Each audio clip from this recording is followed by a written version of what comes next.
আৰু ৰেহাই নাই দুৰ্নীতিগ্ৰস্ত ঠিকাদাৰৰ বিৰুদ্ধে দিয়া হ'ব এটেম্প টু মাৰ্ডাৰৰ গোচৰ ছাত্ৰ-ছাত্ৰীৰ শৈক্ষিক ভৱিষ্যত ধ্বংস কৰি যোৰহাটত ঠিকাদাৰৰ কমিছন ৰাজ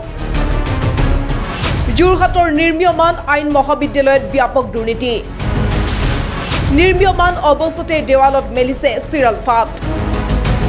যোৰহাটৰ শৈক্ষিক তথা সচেতন নাগৰিকৰ দীৰ্ঘদিনৰে পৰা এটা দাবী আছিল ছাত্ৰ-ছাত্ৰীৰ আইনগত দিশত শৈক্ষিক ভৱিষ্যত উত্তৰণৰ বাবে যোৰহাটত এখন স্থাপন হওক আইন মহাবিদ্যালয় এই দাবী আৰু প্ৰয়োজনীয়তালৈ লক্ষ্য কৰি মুখ্যমন্ত্ৰী হিমন্ত বিশ্ব শৰ্মাই 2021 চনৰ 15 ছেপ্টেম্বৰতে ঐতিহাসিক আউনীআটী সত্ৰৰ কলিয়াপানীস্থিত শাখা সত্ৰৰ কাষতে যোৰহাট আইন মহাবিদ্যালয়ৰ আধাৰশিলা স্থাপন কৰিছিল ভূমি পূজনৰ লগে লগে আৰম্ভ হোৱা মহাবিদ্যালয়খনৰ নিৰ্মাণৰ কামত স্বাভাৱিকতেই আশাবাদী হৈ উঠিছিল যোৰহাটৰ শৈক্ষিক সমাজ কিন্তু যোৰহাটবাসীৰ এই আশা বেছিদিন নিটিকিল আৰম্ভ হল ঠিকাদাৰৰ কমিছন ৰাজ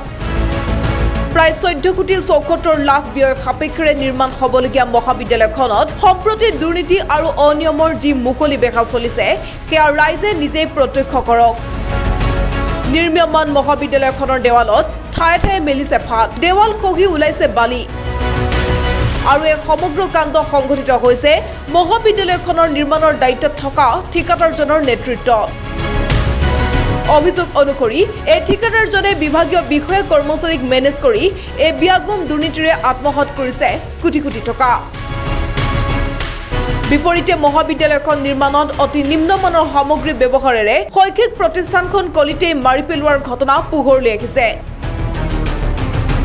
যাৰ পৰিপ্ৰেক্ষিতত এতিয়া জাঙুৰ খাই উঠিছে যোৰহাটৰ ছাত্ৰ-ছাত্ৰীৰ লগতে দল সংগঠন কৰ্মৰত ঠিকাদাৰজনৰ বিৰুদ্ধে তুলিছে এটেম্প টু মাৰ্ডাৰ কেছৰ দাবী প্ৰশ্ন হৈছে ৰাজ্যৰ শিক্ষা বিভাগৰ বৰবৰীয়াসকলে শৈক্ষিক উত্তৰণৰ কথা কওঁতেই সকলো দায়িত্ব শেষ নেকি সততে সক্ৰিয় ভূমিকাত দেখা পোৱা যোৰহাটৰ বিধায়ক ৰূপজ্যোতি কুৰ্মীয়ে নিজৰ সমষ্টিত সংঘটিত হোৱা এই বিয়াগুম দুৰ্নীতিৰ বিৰুদ্ধে নিমাত কিয়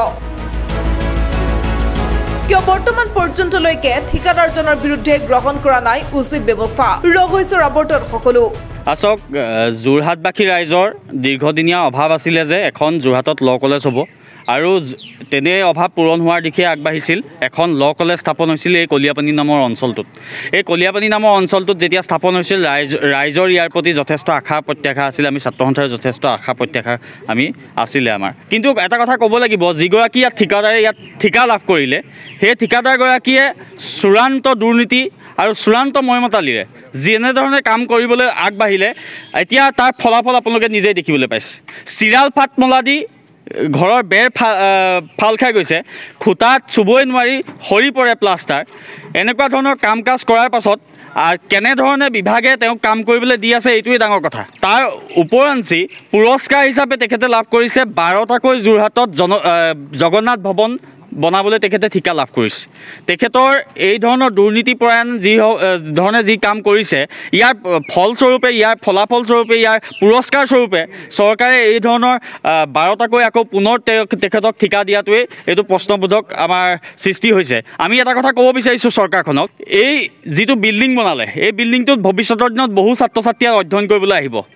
ভগৱানে নকৰক